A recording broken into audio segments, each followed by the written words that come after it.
क्या समझा जाए प्रशांत? क्या मैं बिहार के अगले मुख्यमंत्री से बात कर रही हूँ? नहीं, मेरी भूमिका उस सूत्रधार की है। 2025 में बिहार में मुख्यमंत्री जनसुराज का होगा। गुजरात के बाद किसी राज्य ने सबसे ज्यादा आंख बंद करके मोदी जी पर भरोसा करके वोट दिया है, वो राज्य है बिहार। मुझे नीतीश कुमार ने नहीं बनाया है, नीतीश कुमार के बनने में कभी मैंने कंधा लगाया है। नीतीश कुमार ने प्रशांत किशोर को नहीं बनाया है। भला हुआ, अच्छा हुआ कि उन्होंने दल से एक्सपेल कर दिया, क्योंकि नीतीश के साथ रहता तो जो दुर्दशा आज उनकी हो रही है वही दुर्दशा मेरी भी होती। गुजरात में चलेगा बुलेट ट्रेन और बिहार को आदमी को पैसेंजर भी नहीं मिलेगा। तो शायद ही कभी किसी ने देखा था कि इतनी बड़ी संख्या में लोग इस तरीके से साथ आकर एक नया दल बना रहे हैं, ऐसा कभी हुआ नहीं। शुरुआत करी भारतीय जनता पार्टी के साथ, फिर कांग्रेस के साथ, फिर नीतीश जी के साथ, फिर ममता के साथ। ऐसा क्यों होता है कि जिनके साथ प्रशांत किशोर जाते हैं उन्हीं के खिलाफ हो जाते हैं, वो उनके खिलाफ हो जाते हैं? क्योंकि प्रशांत किशोर उनके साथ रह के दलाली नहीं करना चाहते हैं। विभिन्न दलों की चुनावी रणनीति बनाने वाले प्रशांत किशोर ने अपना ही दल बना लिया है। जो अभी तक पर्दे के पीछे से रणनीति बना रहे थे, वो खुद ही अब चुनावी दंगल में कूद पड़े हैं। अब एक रणनीतिकार कैसा राजनीतिक बनता है, सफल होता है या नहीं होता है, ये तो समय ही बताएगा। लेकिन अभी के लिए फिलहाल प्रशांत किशोर जुड़ रहे हैं हमारे साथ एबीपी के मंच पर। प्रशांत, आपका बहुत बहुत स्वागत है एबीपी पर। धन्यवाद। आपने बड़ी जोर शोर से शुरुआत करी, लॉन्च करी जनसुराज पार्टी, आपकी पार्टी की। एक बात आपने कही जो मैंने पकड़ी कल। आपने कहा कि अगले साल चुनाव है, विधानसभा का चुनाव है यहाँ बिहार में। अव्वल नंबर पर जनसुराज पार्टी, आपकी पार्टी रहेगी, दूसरे नंबर पर नीतीश कुमार, तीसरे नंबर पर लालू प्रसाद। तो क्या समझा जाए प्रशांत? क्या मैं बिहार के अगले मुख्यमंत्री से बात कर रही हूँ? नहीं, पहली बात तो आपने कहा कि इंट्रोडक्शन में कि अलग अलग दलों के लिए रणनीति बनाने वाले प्रशांत किशोर जी अब अपना दल बना लिए। नहीं, अलग अलग दलों के लिए रणनीति बनाने वाले प्रशांत किशोर अब बिहार की जनता के लिए रणनीति बना रहे हैं।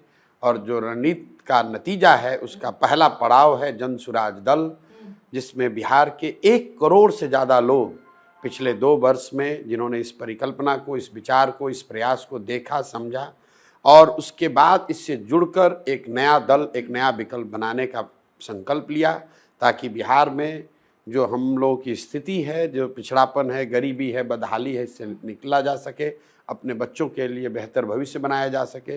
प्रशांत किशोर उस दल के नेता नहीं हैं। मैंने पहले भी घोषणा की थी और कल भी दिखाया कि प्रशांत किशोर इसके नेता नहीं हैं। इसका नेता बिहार के समाज से निकाले हुए वो लोग हैं जिनमें शायद मेरे से बहुत ज़्यादा काबिलियत है, जो हमसे ज़्यादा काबिल हैं, हमसे ज़्यादा बेहतर बिहार के लिए जिनके मन में जज्बा है। मेरा काम उस कुम्हार जैसा है जो अच्छी मिट्टी और चाक के साथ एक अच्छा घड़ा बना सकता है। तो जनसुराज वो चाक है और बिहार के गांव-गांव से ढूंढकर मथ कर निकाले हुए लोग अच्छी मिट्टी हैं। मैं उनको थोड़ा सा सहारा दे रहा हूं ताकि बढ़िया घड़ा बनकर सामने आए। और आप देख रहे हैं कल जो शुरुआत हुई है, इतनी बड़ी शुरुआत, मैं अपने मुंह से कुछ नहीं कहना चाहता हूं। लोग जो यहाँ कल आए थे उन्होंने देखा कि शायद ही कभी किसी ने देखा था कि इतनी बड़ी संख्या में लोग इस तरीके से साथ आकर एक नया दल बना रहे हैं, ऐसा कभी हुआ नहीं। और मेरा विश्वास है कि जब आगे ये पार्टी की यात्रा शुरू होगी, आगे चलेंगे दल के तौर पर, तो वो बिहार में समाज के लिए, लोगों की आकांक्षाओं पर खरा उतरने के लिए जो संभव प्रयास होगा वो करेंगे। मेरी भूमिका इस दल को जिताने की है, मेरी भूमिका समाज को जगाने समझाने की है, मेरी भूमिका उस सूत्रधार की है जिसने बिहार के गांव-गांव जाकर ये विश्वास दिलाया है कि बिहार के लोग, तुम में ये क्षमता है, तुम्हें किसी से डरने, किसी के पीछे चलने की ज़रूरत नहीं है। हम लोगों में ये क्षमता है, हम लोग देश का सबसे बेहतर लोकतांत्रिक दल बना सकते हैं। और उसकी एक शुरुआत 2 तारीख को हुई है। मेरी अपनी भूमिका जो दल बनाने से पहले थी वही आगे भी रहेगी। मैंने जैसा कल घोषित किया है, दल बनने के बाद भी दल मैं नहीं चलाऊंगा। मैं तो जा रहा हूं वापस पदयात्रा करने। हाँ। और मेरी पदयात्रा बदस्तूर जारी रहेगी। दल के नेता चलाएंगे, चुनाव जिनको जनता चुनेगी वो लड़ेंगे। प्रशांत किशोर समाज के साथ मिलकर समाज को जगाने समझाने का प्रयास जारी तो रखेंगे। प्रशांत किशोर ने इतनी सारी बातें बता दी। प्रशांत किशोर तब भी ये वो पार्टी है जो अब चुनाव लड़ेगी, ये पॉलिटिकल पार्टी चुनाव लड़ेगी, ठीक है।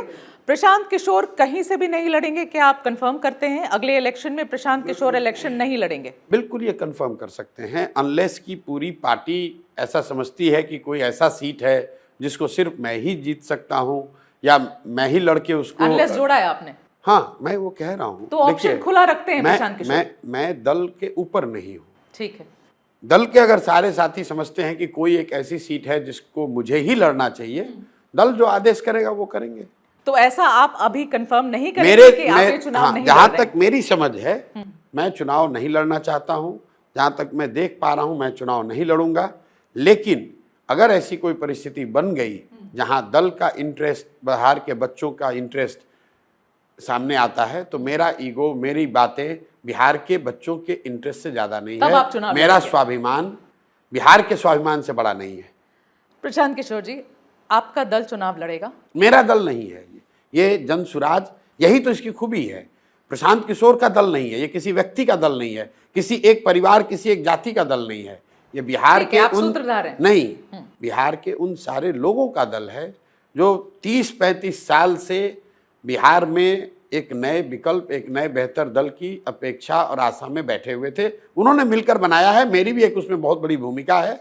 लेकिन मैं इस दल का नेता नहीं हूँ, ये दल मेरे घर की प्रॉपर्टी नहीं है। प्रशांत किशोर जी, सीएम का चेहरा कौन रहेगा आपके दल की तरफ से?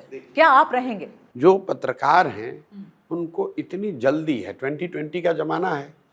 2 बरस पहले जब मैंने चलना शुरू किया तो हमने 3 उद्देश्य बिल्कुल जनता के सामने रखे, पत्रकारों के माध्यम से भी।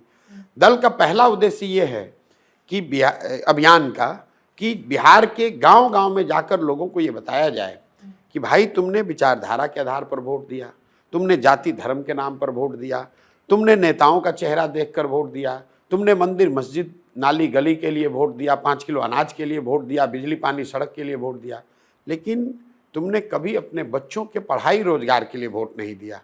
तो जन सुराज का एकमात्र मैसेज, 2 साल से मैं एक ही बात तोते की तरह रट रहा हूँ, गांव-गांव जाके लोगों को समझा रहा हूँ कि एक बार मेरी बात मानो, वोट चाहे जिसको भी दो, लेकिन एक संकल्प लो कि वोट अपने बच्चों के पढ़ाई और रोजगार के लिए दो। अपने बच्चों के लिए दोगे, उनके पढ़ाई रोजगार के लिए दोगे। दूसरा उद्देश्य मैंने ये बताया था कि जिस दिन इतने लोग हो जाएं जो मिलकर दल बनाना चाहते हैं, वो दल बनाएंगे। 2 तारीख को वो पड़ाव पूरा हो गया। तीसरा उद्देश्य हम लोगों ने ये बताया था कि सिर्फ समाज तैयार भी हो जाए, अच्छे लोग आ भी जाएं, दल बना भी लें, उससे बिहार नहीं सुधरेगा। बिहार को सुधारने का एक प्रोग्राम होना चाहिए, एक विजन होना चाहिए। आखिर यहाँ शिक्षा सुधरेगी कैसे, आखिर पलायन रुकेगा कैसे, हर पंचायत को कैसे बेहतर बनाया जाएगा। तो ये प्लान हम लोग फरवरी के अंत और मार्च की शुरुआत में जारी करेंगे पूरे बिहार का। सिर्फ ये नहीं कहेंगे कि पलायन रोक दिया जाएगा, ये डिटेल्ड पेपर आपको प्रेजेंट करेंगे बिहार और देश की जनता के सामने कि बिहार से पलायन कैसे रोका जाएगा। ये बताएंगे कि देश का सबसे बेहतर प्राइमरी और इंटरमीडिएट एजुकेशन सिस्टम बिहार में कैसे 10 साल में बनाया जाएगा।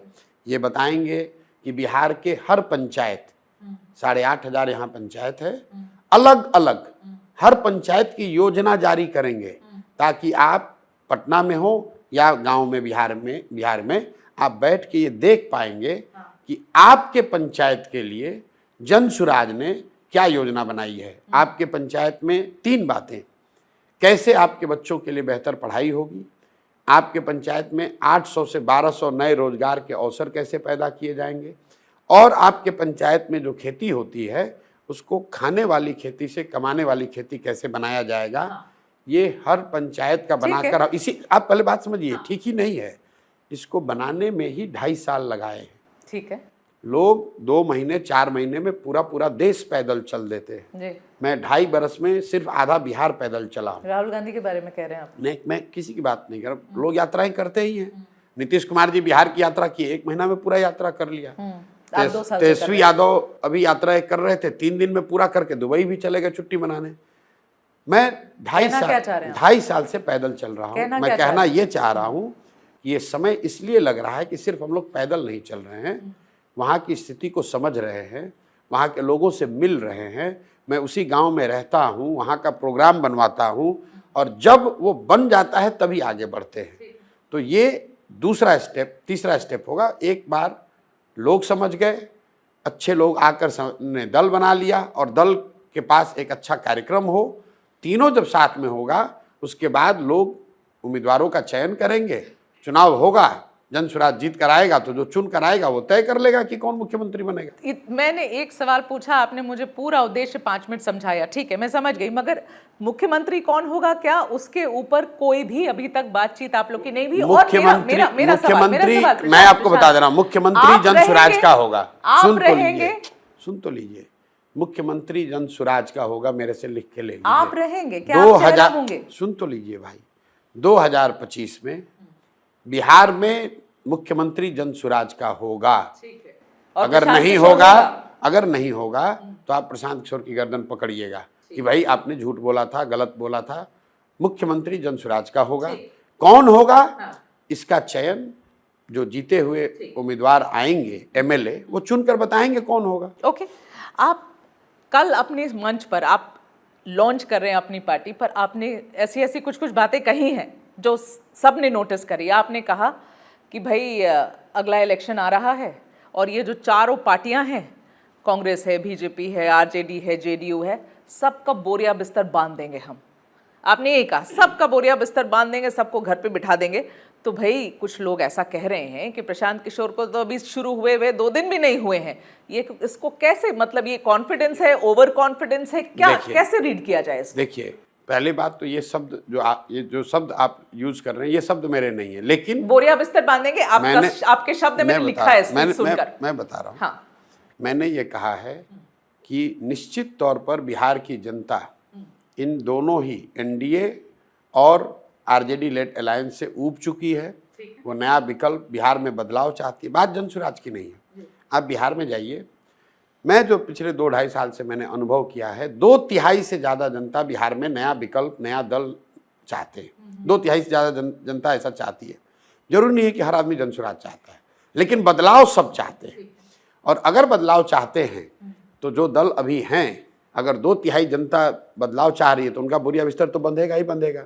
बोरिया बिस्तर बांधेंगे कैसे प्रशांत? मैं ये पूछना चाहती हूँ आपसे कि हम ये कहाँ जो बांधेंगे? समीकरण, जनता तैयार है। सुनिए ना, ये जो समीकरण है, आप मतलब you are a political strategist, आपसे बेहतर ये बात कौन समझता है प्रशांत किशोर कि ये स्टेट ऐसा है जिसने दशकों से कास्ट लाइंस पे वोटिंग करी है, आपको वो चक्रव्यूह तोड़ना है, आपको इतनी सीटें, आप ही बताते थे अपने विश्लेषण में कि कास्ट लाइंस पे वोट होता है। किसने कहा? तो मेरा सवाल पूरा, नहीं, किसने कहा कि बिहार में कास्ट लाइन पे वोट पड़ा है?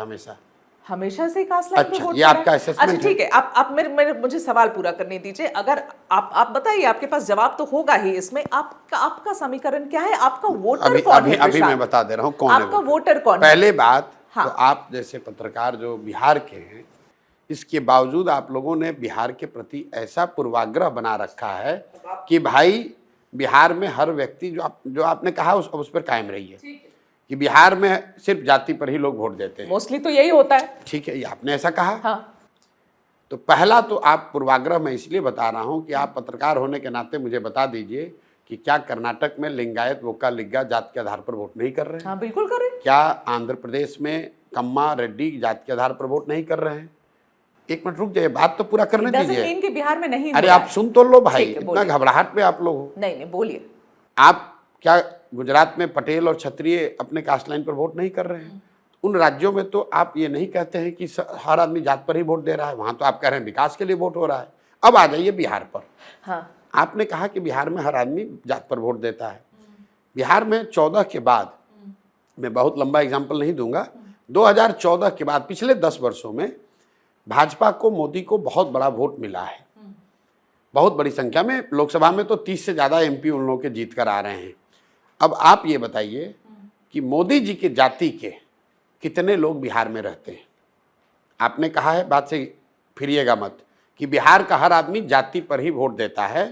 मुझे आप या आपके दर्शक, आपके एनालिस्ट ये बता दें कि मोदी जी के जाति के कितने लोग बिहार में रहते हैं जिन्होंने मोदी के नाम पर भाजपा को वोट दिया? मोदी जी की जाति कहाँ से आगे बीच में? सुन तो, आपने कहा कि हर आदमी जाति पे ही वोट देता है। मोदी जी की जाति तो मोदी जी को वोट दिया किसने?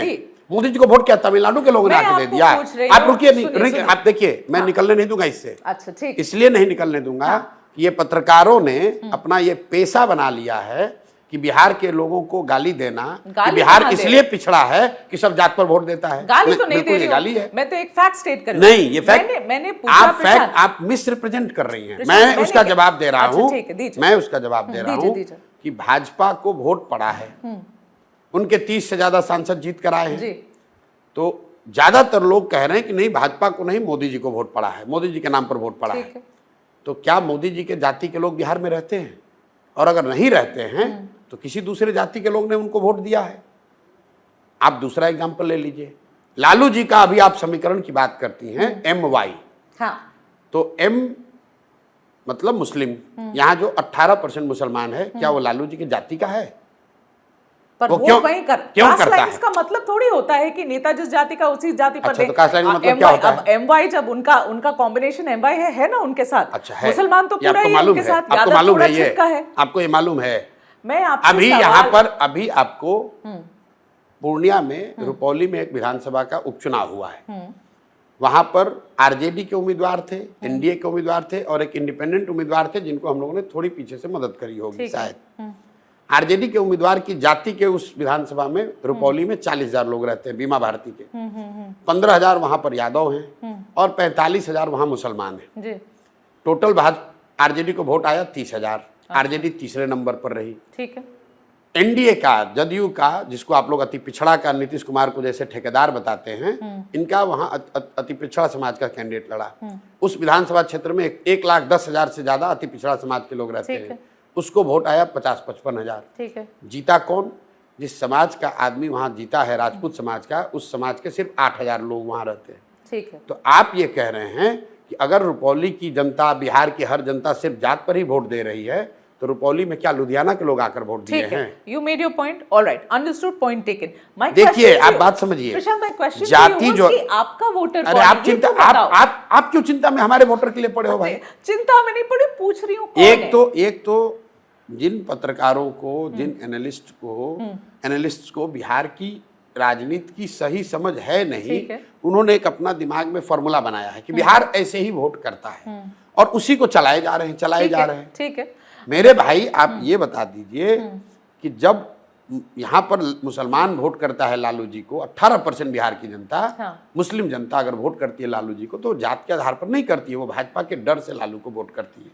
इसी तरीके से बहुत सारे लोग जो मोदी को, भाजपा को, नीतीश को वोट करते हैं, वो उनके जाति के आधार पर नहीं करते हैं, वो लालू के डर से उनको वोट करते हैं। नीतीश कुमार यहाँ 18-19 साल से मुख्यमंत्री हैं, उनके जाति के 2% से कम लोग बिहार में रहते हैं, और आप लोग कह रहे हैं कि हर आदमी जात पर ही वोट दे रहा है। फिर आप तुरंत कहिए उन्होंने समीकरण बनाया है जी। अगर नीतीश कुमार समीकरण बना सकते हैं तो मनोज भारती भी जनसुराज के समीकरण बना सकते हैं। तो मैं यही तो सवाल पूछ रही हूँ कि आपके लिए आपका वोटर है कौन? कैसी समीकरण आपकी बन रही है? हर वो बिहार का व्यक्ति जो मैंने आपको बताया, 2/3 बिहार के वो लोग जो इन दोनों ही दलों से ऊब चुके हैं, बिहार में नई व्यवस्था बनाना चाहते हैं, वो हमारा डिनोमिनेटर है। ठीक। और उसका एक बड़ा वर्ग, बड़ा चंक, हम लोग को लगता है कि वो जनसुराज को वोट करेगा। ठीक है, ओके। प्रशांत, कल आपने ऐसा दिन चुना अपनी पार्टी को लॉन्च करने के लिए, गांधी जयंती के दिन आप पार्टी को लॉन्च किए। आपने कई बार कहा है कि आपकी पॉलिटिक्स गांधी जी से इंस्पायर्ड है, आप कहते हैं कि मैं गांधी जी का आर्डेंट अनुयायी हूँ। तो कल ऑपोजिशन ने ये पॉइंट उठाया, उन्होंने कहा, पकड़ा उन्होंने इस बात को, उन्होंने कहा कि भाई गांधी जयंती के दिन ये पार्टी लॉन्च करते हैं, ड्राई डे रहता है, उनको खूब पता होगा, अब ये गांधी जी के बारे में इतनी बात करते हैं, उन्हें खूब पता होगा कि कितना विरोध करते थे गांधी जी शराब का, और ये आते से कहते हैं मन से कि मैं आऊंगा सत्ते में और 1 घंटे में शराबबंदी उठा के फेंक दूंगा, ये उनका चार्ज है। ठीक है, मेरा सवाल आपसे ये है प्रशांत कि मैं समझती हूँ आपकी पॉइंट, मैं आपकी पॉइंट समझती हूँ। आपने कहा कि वो 20,000 करोड़ नहीं, और आप उसको एजुकेशन सिस्टम में डालेंगे। नहीं, आप बात नहीं, अच्छा ठीक है, मुझे सवाल पूरा करने दीजिए। मैं समझती हूँ कि रेवेन्यू का बड़ा स्रोत है, पर मेरा सवाल प्रशांत किशोर नेता से ये है कि प्रशांत किशोर, क्या आपकी सोशल रिस्पॉन्सिबिलिटी है या नहीं है उन औरतों के प्रति जिनका घर टूटता है, वो जो विधवा होती हैं, वो जो हुज ट्रेजेडी में इतने लोग मारे जाते हैं, क्या जो घर खराब हो रहे हैं गांव में शराब की वजह से, क्या वो आपकी जिम्मेदारी है या आपने सवाल कम भाषण ज्यादा दे दिया। ठीक है, पहले ये अभी समझिए, भाषण लग रहा है आपको, पहले आप समझिए, बोलिए। कि जिन लोगों ने गांधी की नाम की बात करी है, पहले तो वो गांधी को ना वो जानते हैं, ना कभी पढ़े हैं, ना समझते हैं, टीवी पर आकर वाचाल कर रहे हैं। ठीक है, गांधी जी ने शराबबंदी को, शराब को रोकने को एक सामाजिक प्रयास के तौर पर बताया। गांधी जी ने साथ में ये भी कहा शाकाहारी बनो। इसका मतलब है कि गांधी जी के आधार पर आप देश में कानून बना देंगे कि जो नॉन वेजिटेरियन है उसको जेल में डाल दिया जाएगा। ठीक है, जो कन्वीनियंट है वो उठाएंगे, जो नहीं है वो नहीं उठाएंगे। आप बात ही नहीं सुनते हैं। ठीक है, आप बोलिए, आप बोलिए। दुनिया में शराबबंदी के जरिए किसी समाज, राज्य, देश का, लोगों का भला हुआ है, ऐसा कोई पॉलिसी लेवल पे कोई प्रमाण, कोई एविडेंस नहीं है। ठीक, अलग अलग समय कालखंड में पिछले 200 सालों में ठीक है, लोगों ने प्रयास करके देखा है, लेकिन एविडेंस ये बताता है कि शराबबंदी कानून बनाकर फोर्स करके लोगों को आप नहीं मना सकते हैं और उससे नुकसान है। ठीक है। दूसरा, गांधी जी ने, मैं आपको फिर से चुनौती दे रहा हूं आपके चैनल के माध्यम से, जितने भी गांधी को जानने समझने वाले लोग हैं उनको चुनौती दे रहा हूं। ठीक है, आप मुझे गांधी जी का लिखा हुआ या बोला हुआ ये वाक्य दिखाइए जहां गांधी जी ने ये कहा कि सरकार को कानून बनाकर शराबबंदी लागू करनी चाहिए। गांधी जी ने ये नहीं कहा। गांधी जी ने ये कहा कि सरकारों को ये प्रयास करना चाहिए कि समाज में शराब का प्रचलन न बढ़े। तीसरी बात, मान लीजिए कि शराबबंदी से, जैसे आपने जो महिला पर बड़ा लेक्चर दिया, शराब के कुछ बंद होने के कुछ फायदे हैं, मान लीजिए, तो फायदे तो तब होंगे ना जब शराबबंदी लागू होगी। बिहार में शराबबंदी लागू है कहाँ? शराबबंदी के नाम पर शराब की दुकानें बंद हैं, होम डिलीवरी चालू है। आप पटना में आई हैं, आप जिस ब्रांड को अगर आप चाहती हैं, आप पटना में फोन करके घर पे बुला लीजिए, मंगा लीजिए।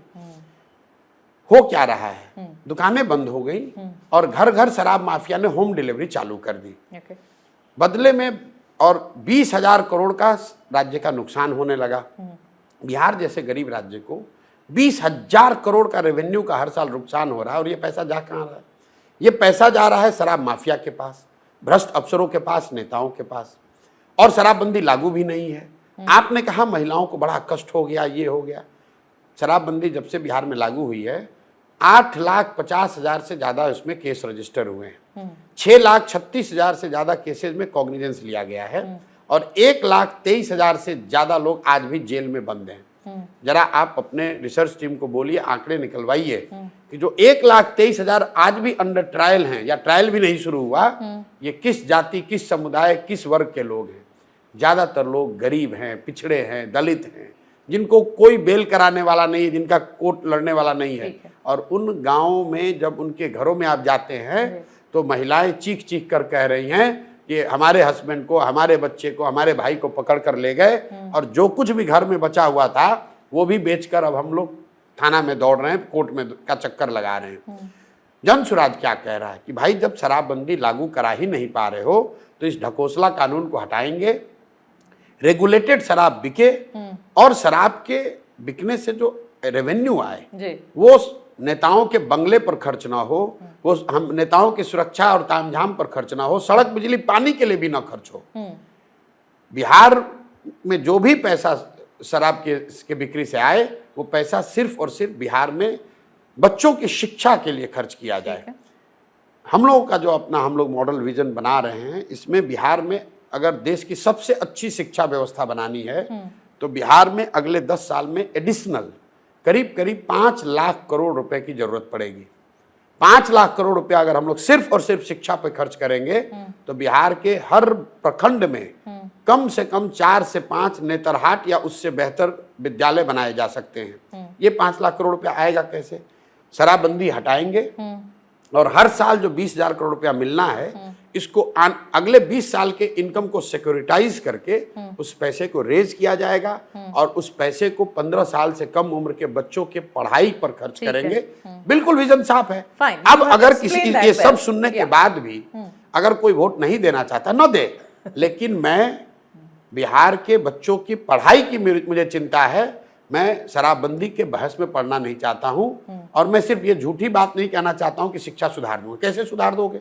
पैसा चाहिए, साधन चाहिए, उसके लिए प्रोग्राम चाहिए। ठीक है। अगर बिहार में ध्वस्त हुई शिक्षा व्यवस्था, यहाँ तो सरकार के पास अभी बिहार सरकार 50,000 करोड़ रुपया हर साल खर्च करती है शिक्षा के नाम पर। ठीक है। 50 बच्चा भी यहाँ पढ़कर नहीं निकल रहा है, गरीब का बच्चा। 50,000 करोड़ रुपया हर साल खर्च हो रहा है पढ़ाई के नाम पर, और जाकर आप देखिए किसी भी गांव में क्या स्थिति है। बिहार एकमात्र ऐसा राज्य है जहां पर बीएड, एक एग्जाम्पल ले लीजिए, बीएड के 2 फीस हैं, एक जो बिना क्लास किए हुए डिग्री मिलती है और एक जो क्लास करके डिग्री मिलती है। सुनिए जरा बात, अगर क्लास करके बीएड आपको करना है तो उसको 100 रुपये देना है, बिना क्लास किए हुए बीएड का डिग्री चाहिए तो 2x देना है। स्कूल से खिचड़ी और कॉलेज से डिग्री, ये पूरा कहीं पढ़ाई कहीं नहीं हो रहा है। अगर उसको सुधारना है तो पैबंद लगाने से नहीं होगा। बिल्कुल जो अभी की शिक्षा व्यवस्था है इसको उखाड़ कर फेंकना चाहता हूं और नई शिक्षा इंफ्रास्ट्रक्चर खड़ा करना चाहते हैं। 1 मिनट लास्ट बात, हम लोग के पास पहले सड़क रहती है, उसको तोड़ के हम लोग 4 लेन हाईवे बनाते हैं। 4 लेन खराब हो गया तो अब 6 लेन एक्सप्रेसवे 8 लेन बन रहा है। मैं बिहार के में शिक्षा में वो काम करना चाहता हूं जो पुराने घटिया स्कूल बने हुए हैं, स्कूल के नाम पर भवन बने हुए हैं, उसको तोड़कर नया विद्यालय बनाना चाहता हूं। ऐसा विद्यालय जो प्राइवेट स्कूलों से भी बेहतर हो। उसके लिए पैसा चाहिए और पैसा मुझे दिख रहा है कि मैं शराबबंदी हटाकर ला सकता हूं, क्योंकि शराबबंदी लागू पहले से नहीं है। पैसा जो माफिया के पास जा रहा है उस पैसे का इस्तेमाल मैं बिहार के बच्चों के लिए करना चाहता हूं। आपकी ये जवाब से तो बहुत बिहारी खुश होंगे, ये एक्सप्लेनेशन सुनकर। आगे बढ़ती हूँ प्रशांत, आपने कल मनोज भारती जी को अपना अध्यक्ष घोषित किया, उनको मंच पर आप लेकर आए, आपने इंट्रोड्यूस किया। जब आपने इंट्रोड्यूस किया, और मैं देख रही थी ये लाइव, जब आपने इंट्रोड्यूस किया प्रशांत, तो आपने पहली चीज़ कही कि ये मनोज भारती हैं, ये दलित हैं। उसके बाद आप गए, आपने कहा कि भाई ये इंडियन फॉरेन सर्विस के हैं, ये नेतरहाट से पढ़े हैं, IIT कानपुर गए थे, एक्सेट्रा एक्सेट्रा एक्सेट्रा। आप लौटे वापस, आपने कहा कि ये बहुत अकम्पलिश्ड हैं, पढ़े लिखे हैं और ये दलित भी हैं। ठीक है, ये आपका पूरा स्टेटमेंट था। मेरा सवाल ये है प्रशांत कि भाई आप इधर से पकड़े या उधर से पकड़े कान, बात एक ही बात होती है। आप उसको घुमाया आपने अच्छे से, मगर आपने बात वही कही कि ये दलित हैं। आपने बार बार और पहले भी मंच पे खड़े होकर कहा कि हमारी जन स्वराज पार्टी है, ये जातिवाद नहीं करेगी, ये जात पात की बात नहीं करेगी, लेकिन आपने कल पहला चीज अपने अध्यक्ष को खड़े होकर बोला भाई ये दलित है। क्या समझा जाए? अच्छा, तो आप ये मुझे बता दीजिए कि समाज के किसी भी आदमी को मैं बना दूं, उसकी जाति कुछ न कुछ तो होगी। हाँ, मगर आपने आपको भी पता है कि दलित का क्या पॉइंट होता है। फिर आप बात नहीं समझ रहे हैं। कोई भी आदमी, आपकी भी कोई जाति होगी, आपको खड़ा कर देता, आपकी भी कोई जाति होगी। हाँ, उससे फर्क नहीं पड़ेगा। आप नहीं कहते अगर कोई जन्म लिया है तो कोई ना कोई उसकी जाति तो होगी। जरूरत क्या थी? आप बात तो सुनिए, क्या जरूरत है, सुनो तो भाई बात। जरूरत ये है कि जन स्वराज ने ये कहा कि जन स्वराज में आने की जिम्मेवारी पाने का एक और एकमात्र क्राइटेरिया है काबिलियत। अगर आप काबिल व्यक्ति हैं तो आप जन स्वराज में आपको जिम्मेवारी मिलेगी। काबिलियत का पैमाना क्या है? काबिलियत का पैमाना है समाज। समाज ने जिसको काबिल बताया उसको हम लोग काबिल मानते हैं। लेकिन मान लीजिए हमारे पास 100 सीट है और काबिल 1000 लोग हैं, तो 1000 लोगों में से 100 लोगों का चुनाव कैसे? काबिल सब हैं, 1000 काबिल लोग हैं, हमको उसमें से 100 लोगों को चुनना है, उनका चुनाव कैसे होगा? तो हम लोगों ने ये कहा कि जब हम काबिल लोगों के बीच से लोगों को चुनकर टिकट देंगे या संगठन बनाएंगे, तो जिस समाज की जितनी संख्या है उस समाज के उतने काबिल लोगों को जरूर लेकर आएंगे। तो मनोज भारती जिनको अध्यक्ष घोषित किया गया, वो बिहार के गांव के स्कूल से पढ़े, नेतरहाट गए, IIT कानपुर गए, IIT दिल्ली गए, IFS बने। एक बार को भूल जाइए कि उनकी कोई जाति है। ये अगर आप प्रोफाइल देंगे तो लोग कहेंगे भी पढ़े लिखे समझदार आदमी तो हैं, काबिल तो होंगे जरूर। और भी काबिलियत के उनके पहलू हैं, लेकिन मैं आपको शॉर्ट में बता रहा हूं। वो काबिल हैं इसलिए बने हैं जो दलित भी हैं। कल मंच से YV गिरी ने पहली बार 75 साल की उम्र में राजनीति में कदम रखा। इसलिए नहीं रखा कि वो गिरी हैं, इसलिए रखा कि इसलिए YV गिरी उसके हिस्सा है क्योंकि वो बिहार के सबसे एकम्प्लिश्ड रिनाउंड कानूनविद हैं। उसी मन से केसी सिन्हा का नाम घोषित किया गया। केसी सिन्हा कौन है? केसी सिन्हा इसलिए नहीं है कि वो सिन्हा है कि सिंह है। केसी सिन्हा, अगर कोई भी विद्यार्थी बिहार या नॉर्थ इंडिया में मैथमेटिक्स पढ़ा है तो जानता है कि सबसे ज़्यादा किसी व्यक्ति ने अगर गणित की किताब लिखी जिसकी बिकी है वो है केसी सिन्हा। एक बात सुनिए, पूरी बात पूरी करने दीजिए। जो भी व्यक्ति जनसुराज में चुनकर आएगा उसकी काबिलियत पर कोई उंगली नहीं उठा सकता है, लेकिन जो काबिल है उसकी जाति को हम इरेज तो नहीं कर सकते। जरूरत क्या थी जाति बोलने की? भाई हमारी जाति जो है, लोग बोल रहे आप हैं, सब कहते हैं कि ये नाम है उनका और ये जरूरत क्या है उनका। मैं बता रहा हूं क्या है, क्योंकि आपको पता नहीं है कि जनसुराज की फिलॉसफी में, संविधान में ये बात लिखी हुई है हाँ। कि इसमें 5 जो समाज के वर्ग हैं हाँ। उनको बराबर लीडरशिप का मौका दिया जाएगा। सामान्य वर्ग, ठीक है, ओबीसी, ईबीसी, मुस्लिम और दलित। और उसमें यह तय किया गया कि 5 को मौका बराबर है, लेकिन सबसे पहला मौका किसको दिया जाएगा। तो पूरे बिहार में सर्वे किया गया, सामने मीटिंग की गई, ठीक है। तो ये फॉर्मूला बनाया गया कि समाज में जो सबसे गरीब, पिछड़ा, आर्थिक, सामाजिक, शैक्षणिक तौर पर जो सबसे पीछे है उसको सबसे पहला अवसर मिलेगा।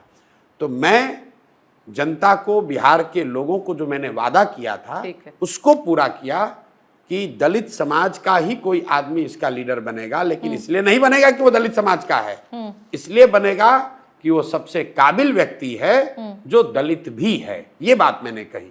ठीक है, ओके। अब हम जाति की बात कर रहे हैं तो मैं ये सवाल पूछ ही लूँ लगे हाथ। जाति जनगणना इतना, इस बिहार के राज्य में बहुत कंट्रोवर्सी हुई, सेंटर में भी हो रही, मगर बिहार में तो बहुत ही बात हुआ इसके आजू बाजू, इस पूरे इशू के आजू बाजू। Now my question here is Prashant कि जितनी पार्टियां हैं यहाँ पर, आरजेडी है, कांग्रेस है, जेडीयू है, नीतीश जी है, ये सब ने बड़े मुखर रूप से कहा है कि भाई जाति जनगणना होनी चाहिए, बिहार में वो करवाना चाहते हैं। माय क्वेश्चन हियर इज कि आपकी पार्टी का बिल्कुल समर्थन में हैं। कोई भी जनगणना, सर्वे, इस तरह के आंकड़े, जानकारी इकट्ठा जब आप समाज के बारे में करते हैं उसमें कोई बुराई नहीं है। जितनी ज्यादा जानकारी सरकार के पास, समाज के पास रहेगा, उतना ज्यादा पॉलिसी बनाने में, उनकी मदद करने में सरकार को सुविधा होगी। लेकिन फर्क कहाँ है ये मैं आपको बता रहा हूँ। जातिगत जनगणना होनी चाहिए ताकि समाज के हर वर्ग की सामाजिक, आर्थिक, शैक्षणिक स्थिति के बारे में लोगों को पता चल सके, लेकिन जातिगत जनगणना करा देने मात्र से उनका जीवन सुधर जाएगा, ये जो लोग बयान दे रहे हैं वो सिरे से लोगों को बेवकूफ बना रहे हैं। क्योंकि अगर जातिगत जनगणना हो जाने मात्र से ही सुधार हो जाता तो आज़ादी के बाद से SC ST समाज की तो गणना हो रही है, मुसलमानों की गणना हो रही है, उनकी स्थिति क्यों नहीं सुधरी। देखिए, जनगणना होनी चाहिए, जानकारी मिलनी चाहिए, लेकिन जानकारी मिल जाने मात्र से अगर दुनिया सुधर जाती तो सबको पता है कि बिहार सबसे गरीब राज्य है, सबको पता है कि यहाँ पर कैपिटा आय 35,000 रुपया है। भाई जानकारी होगी, उस पर कुछ करोगे तब तो सुधार होगा। ये नेता जो ये कह रहे हैं कि जातिगत जनगणना हो गई और बिहार, देश सुधर जाएगा, ये तो ऐसे हुआ कि आप लाइब्रेरी में जाओगे और विद्वान हो जाओगे। अरे भाई, लाइब्रेरी में जाओगे, किताब निकालोगे, पढ़ोगे, तुम्हारे समझ में कुछ आएगा तब ना विद्वान बनोगे। तो जनसुराज का स्टांस ये है कि जातिगत जनगणना होनी चाहिए, लेकिन उससे भी ज्यादा जनगणना से निकलकर जो फाइंडिंग्स आए हैं उस पर प्रयास होना चाहिए। मैं एक बात आपको बताना चाह रहा हूं, जब बिहार में जातिगत जनगणना हुई, जब रिजल्ट आए तो उसमें पता चला कि अति पिछड़े समाज की, जिसका ये सामाजिक न्याय के पुरोधा, अपने आप को स्वयंभू सामाजिक न्याय पुरोधा, लालू, नीतीश, ये सब 30-40 साल से जो राज कर रहे हैं इनके नाम पर, उन समाज की राजनीतिक, सामाजिक, शैक्षणिक स्थिति में कोई फर्क 1990 से आज तक नहीं आया। ये उनका जनगणना बता रहा है। ठीक है। तो ये तो अपने मुंह पर इन्होंने कीचड़ लगा लिया। दूसरी बात, इन्होंने घोषणा की कि 2-2 लाख रुपया हर अति पिछड़ा समाज को, गरीब वंचित समाज के लोगों को दिया जाएगा। आपने कहीं सुना कि किसी को 2 रुपया भी मिला है? भाई, जनगणना तुमने करा ली क्योंकि लोकसभा चुनाव में आप समाज को बांटना, लड़ाना चाहते थे। अब भूल गए कि भाई जो जनगणना में निकल कर आया उस पर कुछ करना भी है। आप जरा बिहार सरकार से पूछिए कि भाई आप लोगों ने घोषित किया था जनगणना होने के बाद कि 2-2 लाख रुपया हर परिवार को दिया जाएगा, वो पैसा किसको मिला? ओके। और नहीं मिला तो अब उस पर क्या हो गई? अब क्या जाति के प्रति आपकी चिंता खत्म हो गई? क्या सामाजिक न्याय छोड़कर तुम दक्षिणपंथी बन गए? पूछो जरा उनसे आप। प्रशांत, अभी तक तो हम लोगों ने बात कर ली आपकी पार्टी के बारे में, आपके क्या स्टैंड्स हैं, आपके क्या प्लान्स हैं। अब थोड़ा चलते हैं आपके अब तक के सफ़र पर। अब तक के सफ़र पर जो एक सवाल बहुत लोग पूछना चाहते हैं, शायद पूछ नहीं पाते, जवाब जानना चाहते हैं, वो ये है कि जितने लोगों के साथ प्रशांत किशोर गए शुरुआत करी भारतीय जनता पार्टी के साथ, फिर कांग्रेस के साथ, फिर नीतीश जी के साथ, फिर ममता के साथ। ऐसा क्यों होता है कि जिनके साथ प्रशांत किशोर जाते हैं उन्हीं के खिलाफ हो जाते हैं, वो उनके खिलाफ हो जाते हैं? बात बनती क्यों नहीं है, बनी क्यों नहीं बात? कुछ लोग ऐसा कहते हैं प्रशांत किशोर हाँ उनके साथ रह के दलाली नहीं करना चाहते हैं। Prashant Kishor unconstitutional power centre नहीं बनना चाहते हैं। जब आप किसी के साथ रहकर चुनाव जिताते हैं तो सबसे आसान काम है कि उनके साथ बने रहिए, ग्लोरीफाइड दलाल बन जाइए, नौकरशाहों का ट्रांसफ़र पोस्टिंग कराइए, ठेकेदारों को ठेका दिलवाइए, नेताओं को टिकट मंत्री बनवाइए, पैसा कमाते रहिए। प्रशांत किशोर का लक्ष्य जीवन में वो नहीं है, इसलिए जो जीते उनको मुबारक, उनको मदद की। लोग ऐसा चाहते थे, लोगों ने वोट दिया इसलिए वो जीते। मैं अपनी यात्रा में आगे बढ़ गया।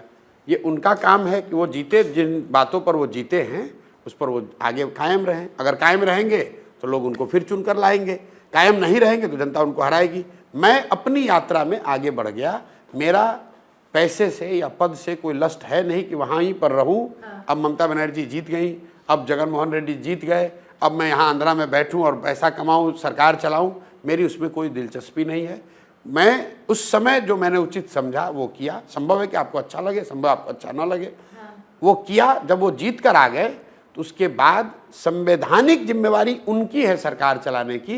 अगर प्रशांत किशोर जो उस व्यवस्था के हिस्सा नहीं है, कॉन्स्टिट्यूशनल कहीं ओथ नहीं लिया है, अगर मैं वहाँ रहूँगा, जो आपके नज़र में उनसे मैं दोस्त बना रहूँगा, तो मैं वहाँ पर ग्लोरीफाइड दलाल बन जाऊँगा। इसलिए मैंने एक कॉन्शियस कॉल रखा है शुरू से, जब मैं वो काम करता था, कि जिन राज्यों में मैं चुनाव जिताऊँगा वहाँ पर मैं सरकार बनने के बाद नहीं रहता हूँ। इसीलिए आज 10 साल के बाद भी, एक दो नहीं 10 राज्यों में लोगों की मदद करके सरकार बनाने के बाद भी देश में कोई आदमी नहीं कह सकता है कि प्रशांत किशोर ने 1 रुपया भी किसी से लिया हो, कहीं करप्शन में फंसे हो। क्यों?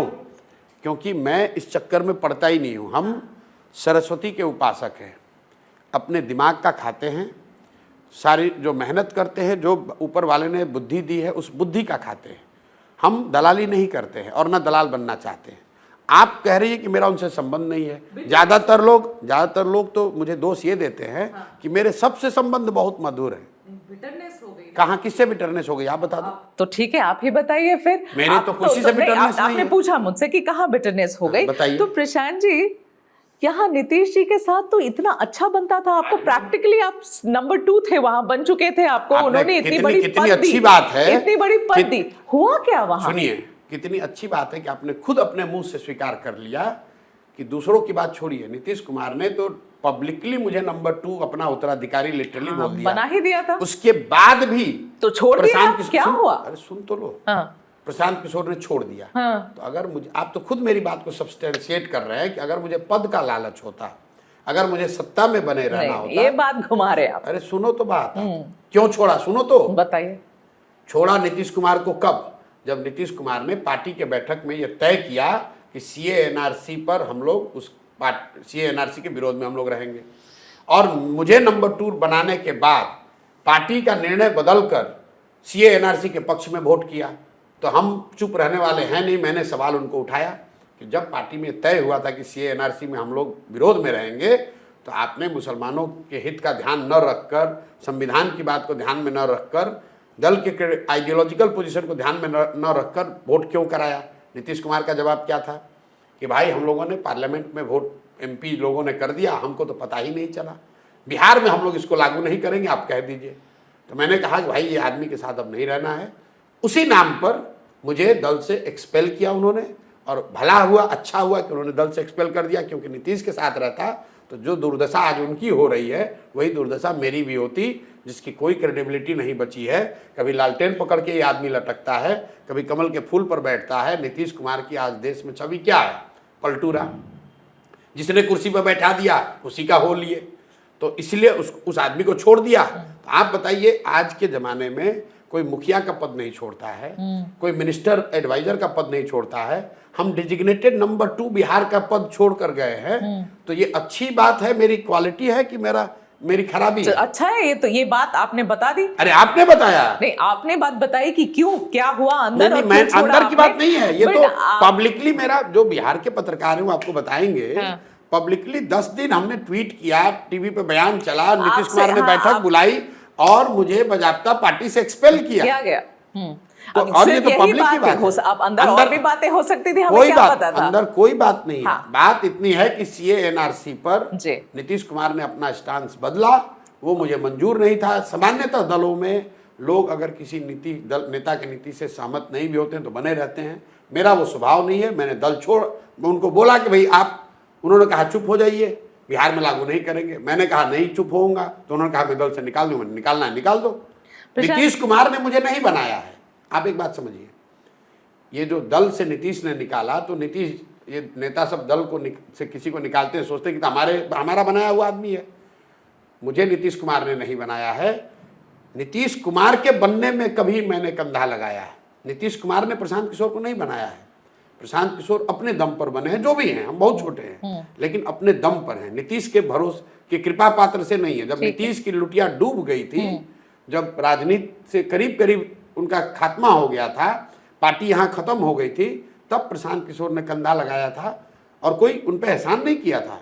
कंधा लगाया था कि भाई इस आदमी को मदद करो, क्योंकि ठीक ठाक मुख्यमंत्री उस समय थे। आपके बलबूते फिर वापस आए? नहीं, मैं ये नहीं कहता हूँ मेरे बलबूते आए, लेकिन उनकी उस जीत में जो लोग भी पत्रकार हैं आपको इतना तो बताएंगे ही कि 2015 में अगर प्रशांत किशोर ने नीतीश कुमार के साथ कंधा नहीं लगाया होता तो शायद उनके लिए जीतना इतना आसान नहीं था। तो मुख्यमंत्री भी नहीं थे। ठीक। मुख्यमंत्री तो उन्होंने मांझी जी को बना दिया था। जी। ये तो जब मैं आया तब मांझी जी को हटाया गया और मुख्यमंत्री नीतीश कुमार वापस बने। आप इतनी करीब से नीतीश जी को जानते हैं प्रशांत, इसलिए बताइए, आपको लगता है ये फिर पलट सकते हैं? देखिए, मैं नीतीश कुमार को करीब से जानता हूं ऐसा तो दावा नहीं कर सकता हूं, लेकिन मेरे उनसे बहुत करीबी संबंध रहे। मैं एकमात्र आदमी हूं बिहार के राजनीतिक क्षेत्र में जो नीतीश कुमार और हम एक साथ रहते हैं उनके घर में। मैं और नीतीश जी एक साथ यहाँ सीएम हाउस में रहते थे, साथ में उठना खाना पीना सब कुछ। और इसीलिए तो मैंने ये भी कहा कि जब तक हम लोग साथ में थे, मेरा उनसे लिटरली पिता पुत्र का संबंध रहा है जी। लेकिन वो व्यक्तिगत संबंध है। हाँ। उसका राजनीति से या बिहार की, नीतीश कुमार से मेरे अच्छे संबंध हैं और बिहार के लोग मर रहे हैं, बिहार के लोग परेशानी में हैं, इसलिए मैं नीतीश कुमार का समर्थन नहीं करने लगूंगा। आपने कहा कि पलट सकते हैं, नीतीश कुमार को खुद नहीं पता है कि वो कहाँ रहेंगे, लेकिन जहाँ तक मैं अब समझता हूँ, सारा पलटी उल्टी के बाद अब उनकी स्थिति शारीरिक, मानसिक, राजनीतिक ऐसी नहीं बची है कि वो कुछ भी कर पाए।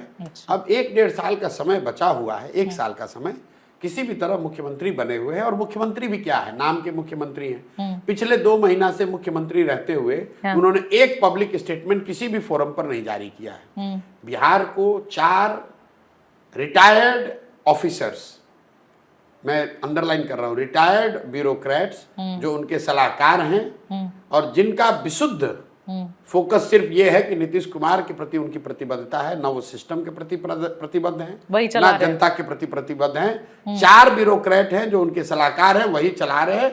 इसीलिए बिहार के गांव-गांव में लोग कह रहे हैं कि 90 के दशक में बिहार ने अपराधियों का जंगल राज देखा था, आज बिहार अधिकारियों का जंगल राज झेल रहा है।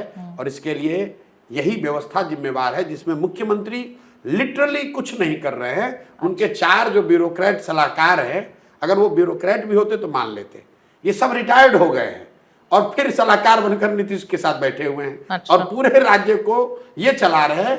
अभी बाढ़ की स्थिति बनी हुई है जी। 4 दिन पहले मुझे लोगों ने बताया कि बिहार में कोई भी नहीं था। एरियल सर्वे ये 4 सलाहकार कर रहे हैं नीतीश कुमार के, कोई मंत्री नहीं, विधायक नहीं, 2-2 यहाँ डिप्टी सीएम है। किसी की कोई ताकत नहीं, किसी का कोई बात नहीं, किसी के पास कोई पावर नहीं। जो 3-4 ये ब्यूरोक्रेट हैं सलाहकार के तौर पर, यही सारा निर्णय लेते हैं, यही सब करते हैं। नीतीश कुमार उस पर साइन कर रहे हैं क्योंकि उनकी स्थिति ऐसी हो गई है, पॉलिटिकल पार्टी का कुछ बचा नहीं। अपनी शारीरिक मानसिक स्थिति वो ठीक रही नहीं, तो क्या कीजिएगा, जो सलाहकार है बगल में चला रहा है।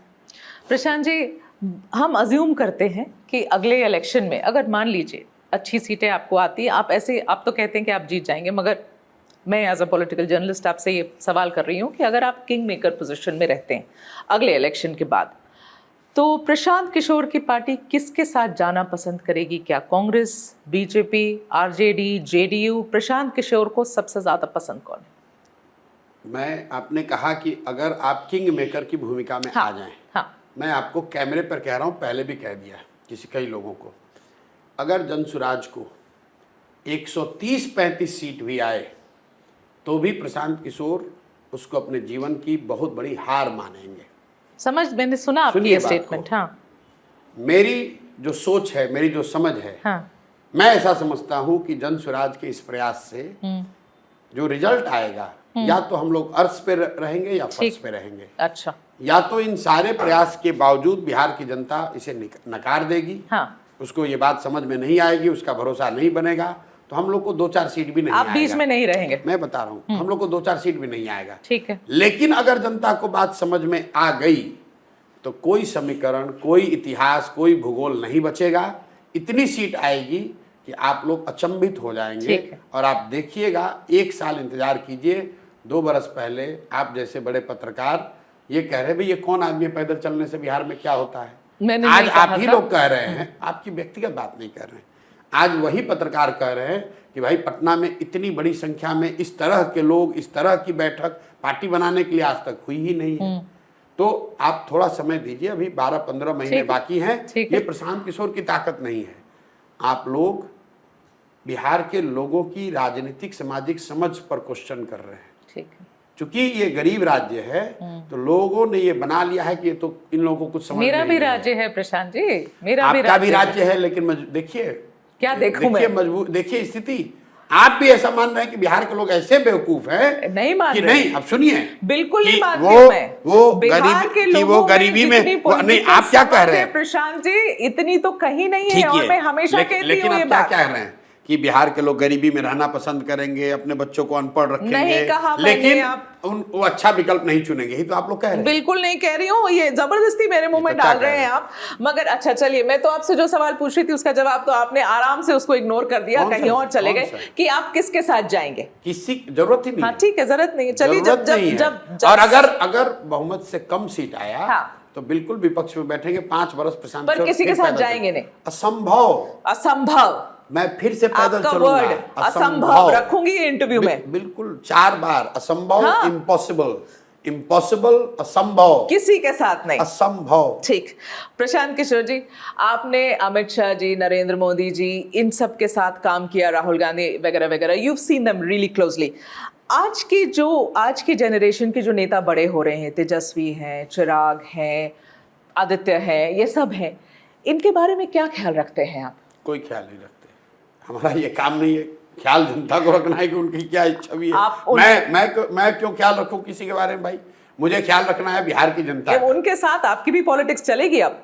वही समय है। नहीं, मुझे ख्याल बिहार के उन बच्चों का है, बिहार के गांव में जो नए नेता बनना चाहते हैं, जिनके पिताजी विधायक मंत्री नहीं है। आप जिन लोगों का नाम ले रहे हैं उनके बाप दादा बड़े लोग हैं, वो विधायक मंत्री, मुख्यमंत्री, प्रधानमंत्री के लड़के हैं। मैं उन बच्चों की चिंता कर रहा हूं जो नेता बनना चाहते हैं लेकिन उनके बाबूजी विधायक मंत्री नहीं है। ठीक है। प्रशांत किशोर के पिताजी विधायक मंत्री नहीं थे, और तो इसलिए प्रशांत किशोर उन बच्चों को जोड़ना चाहते हैं जो किसी बड़े पेडिग्री से नहीं आते हैं लेकिन क्षमता रखते हैं। ठीक है, ऑलराइट। प्रशांत जी, कल आपने जब बात करी अपने मन से, आपने प्रधानमंत्री पे अपना निशाना साधा। आपने कहा कि गुजरात से बिहार नहीं चलेगा। आपने ये भी कहा कि प्रधानमंत्री घूम घूम के हर जगह से पैसे उठाकर अपने गुजरात के डिस्ट्रिक्ट्स में लगाते हैं। आपने ये चार्ज है आपका, प्रधानमंत्री पर आप ये चार्ज लगा रहे हैं कल। सीधे सीधे आपने अभी शुरू करी है अपनी यहाँ पर पार्टी, एंड सीधा you are challenging the prime minister. How should one see that? And these are charges you are making. अरे बिल्कुल, फिर से मैं तो हर गांव में जाकर पिछले 2 साल से कह रहा हूँ, आप लोग सुन ही नहीं रहे कि 2014 के बाद अगर किसी राज्य ने, गुजरात के बाद किसी राज्य ने सबसे ज्यादा आंख बंद करके मोदी जी पर भरोसा करके वोट दिया है, वो राज्य है बिहार। 2014 में भाजपा की कोई ताकत नहीं थी। नीतीश जी से गठबंधन से अलग होने के बाद भी भाजपा को 30 से ज़्यादा सीट आया। 2019 में 40 में 39 सांसद हम लोगों ने जिताया। इस बार भी जब भाजपा को कई जगह नॉर्थ के राज्यों में झटका लगा है, बिहार ने फिर उन पर भरोसा जताया है। लेकिन तो मोदी जी धोखा कर रहे हैं। सुन तो लीजिए आप बात को। मैं खुले मन से रोज गांव में कहता हूं, आपके मन से भी कह दे रहा हूं, जिस बिहार की जनता को जातिवादी जनता, जातियों में बटा हुआ समाज कह के हम लोग रोज आप लोग उपहास उड़ाते हैं, उसने जाति धर्म भूलकर मोदी की मदद की, मोदी को जिताया। और वही मोदी जी आज 12 साल हो गए। आप मुझे बता दीजिए, पत्रकार होने के नाते, बिहार के होने के नाते, एक दिन काम उन्होंने किया नहीं किया छोड़ दीजिए, पैसा दिया नहीं दिया इसको भी छोड़ दीजिए, बिहार के विकास के लिए अगर मोदी जी ने 12 साल में एक दिन एक बैठक किया है, आप मुझे वो खबर दिखा दीजिए, मैं कल से मोदी जी का झंडा लेने को तैयार हूं। मतलब जिस व्यक्ति को बिहार में ध्यान नहीं रहा यहाँ। एक सुन तो लीजिए, जिस व्यक्ति को बिहार ने अपनी जाति, अपने परेशानी सबको भूलकर, गुजरात के जिस व्यक्ति पर बिहार की जनता ने भरोसा किया, आंख बंद करके वोट दिया, उस राज्य के बच्चों के लिए मोदी जी ने 12 बरस में एक दिन नहीं निकाला है। तो क्या ये धोखा नहीं है? क्या बिहार के बच्चों को ये हक नहीं, बिहार के लोगों को ये पूछने का कि भाई आप गुजरात में बैठक कर रहे हो, गुजरात का विकास आपकी चिंता आपको है, क्या आपको नहीं पता है कि बिहार देश का सबसे गरीब और पिछड़ा राज्य है? क्या आपने इसकी चिंता की कि बिहार में कम से कम 10 चीनी मिल चालू हो जाए? क्या आपने इसकी चिंता की कि बिहार से पलायन रुक जाए? कोई अगर 12 साल में इस पर प्रयास हुआ तो हमको बता दीजिए। प्रयास छोड़िए, सफलता मिलना नहीं मिलना छोड़ दीजिए। आप मुझे बताइए कि भाई आज नीति आयोग ने, प्रधानमंत्री ने नीति आयोग में बैठक बुलाई है, विशेषज्ञों की बैठक बुलाई है कि भाई बिहार जो सबसे गरीब, बड़े बड़े प्रोजेक्ट्स जो ये ना प्रोजेक्ट की बात, तो प्रोजेक्ट्स बिल्कुल नहीं। कौन सा रोड बन रहे हैं, वो कौन सा प्रोजेक्ट? रोड कहाँ नहीं बन रहा है? तो अगर रोड यहाँ बन रहा है तो वो डेवलपमेंट नहीं है, बिल्कुल नहीं बन रहे हैं, डेवलपमेंट नहीं है। कौन सा स्कूल बनाया मोदी जी ने? कौन सा बनाया?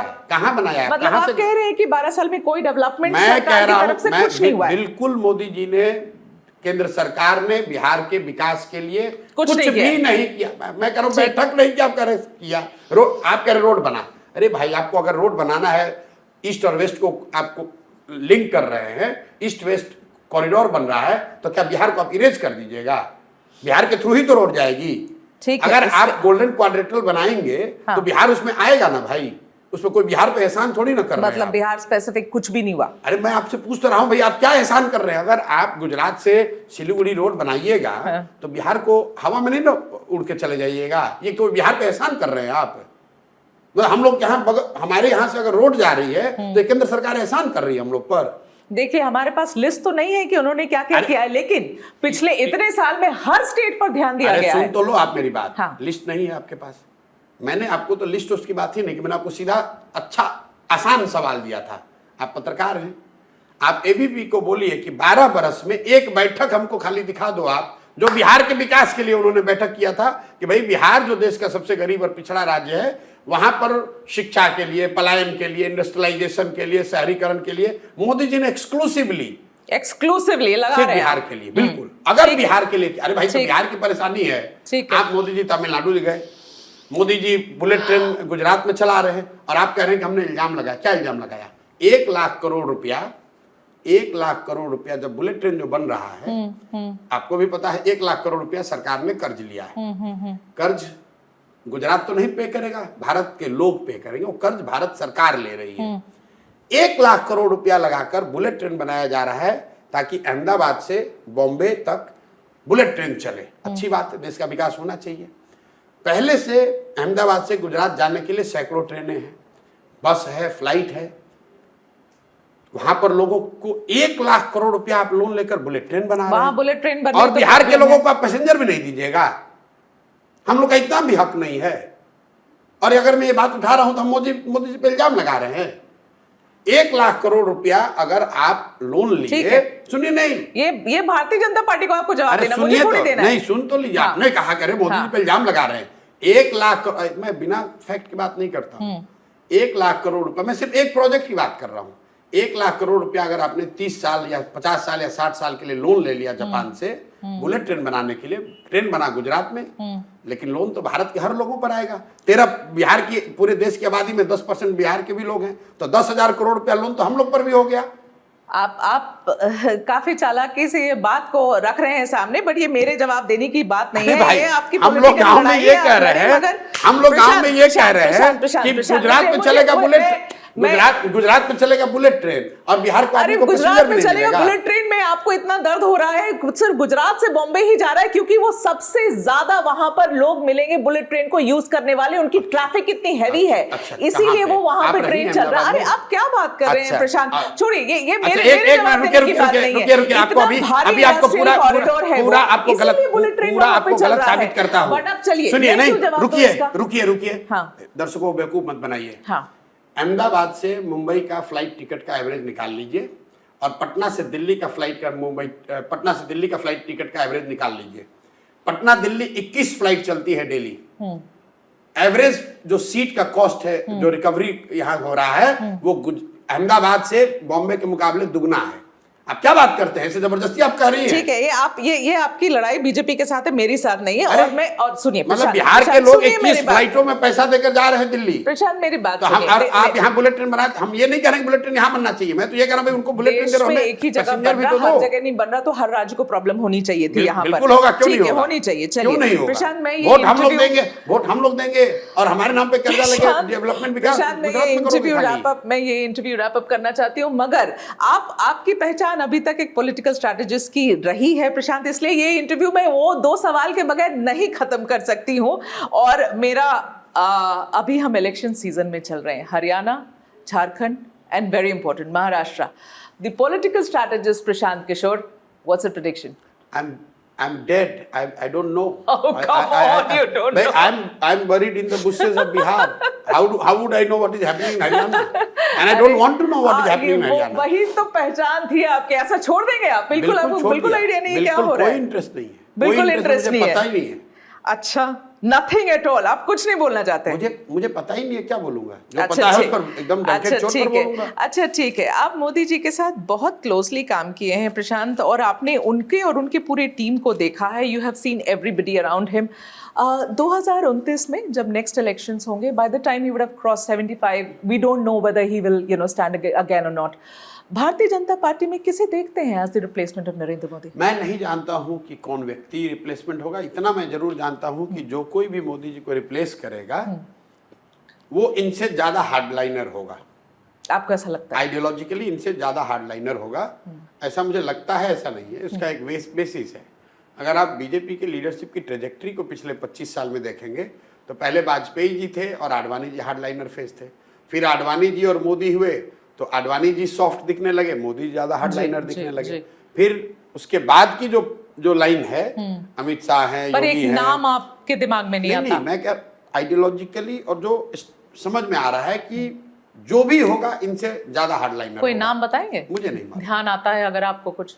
क्योंकि आप हार्डलाइनर कहेंगे तो लोग योगी जी सोचेंगे। अब वो जो भी हो, मैं नहीं जानता हूँ, वो तो समय बताएगा। कोई आडवाणी जी, वाजपेयी जब थे तो कोई कह सकता था कि मोदी जी होंगे, ये तो कोई कह नहीं सकता है। ठीक है, मेरा आखिरी सवाल Prashant Kishor, it's been a delightful experience to sit down with you, but आपसे ये पूछना चाहती हूँ जाने के पहले कि लालू प्रसाद जी यहाँ पर कुछ दिन पहले ही कह रहे थे कि ऐसे बहुत प्रशांत किशोर आए और गए, कुछ नहीं होता है, क्या कहेंगे? ठीक बात, लालू जी सीनियर आदमी हैं और मैं उन पर कोई व्यक्तिगत टीका टिप्पणी नहीं करता हूँ। मैं तो उनकी रोज़ तारीफ़ करता हूँ, मैं कितने बढ़िया बाप हैं, बेटा 9वां नहीं पास किया है, उसके बावजूद उसको बिहार के 13 करोड़ लोगों का मालिक, मुखिया, राजा बनाना चाहते हैं। सब बाप को यहाँ पर उनसे सीख लेनी चाहिए कि जिनके बच्चे मैट्रिक, MA, BA करके बेरोजगार बैठे हुए हैं, तो हम लोग को लालू जी से सीखना चाहिए कि भाई बाप हो तो ऐसा कि बेटा बेटी कोई पढ़ा नहीं लेकिन सब राज कर रहा है। आपके बारे में कहा तो आप क्या कहेंगे? नहीं, मेरे बारे में तो कुछ भी कह सकते हैं, बिल्कुल उनका अधिकार है कहने का। कुछ नहीं कहेंगे आप? बिल्कुल नहीं कहेंगे। Prashant, thank you so much for your time. Thank you. Really, and wishing you all the very best. Thank you. Thank you.